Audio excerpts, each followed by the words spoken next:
In this tutorial, I'm going to show you how you can add overlay on your videos or photos or images in InShot. My name is Isaac, and if you find this video helpful, I'll kindly request that you support me by liking the video and also by subscribing to my channel.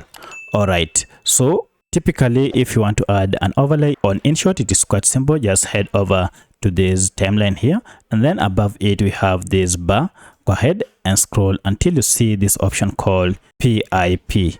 If you tap on it, it will take you to your gallery and then add the overlay video or image that you want. So for my case, I want to add this as the overlay, and it will be loaded onto your video. Now you can resize it so that it fits or it covers the portion that you want. For my case, I want it to be overlaid here, and then you can move it to the location you want. So mine will be here.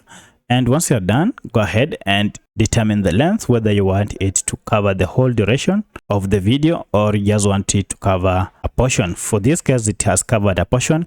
If you want to increase this overlay from end to end, you can also do so. You can also move this and move it from end to end like that.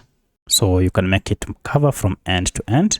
And now when you go ahead and play it, you can see the overlay has been added. Once you're done, go ahead and save your changes by tapping on this tick. And now that has been done, you can see the overlay has been added. So that's how you add overlay on your videos using InShot video editor. If you have any other question, kindly let me know in the comment section. Otherwise, thanks for watching, and let's meet in the next video.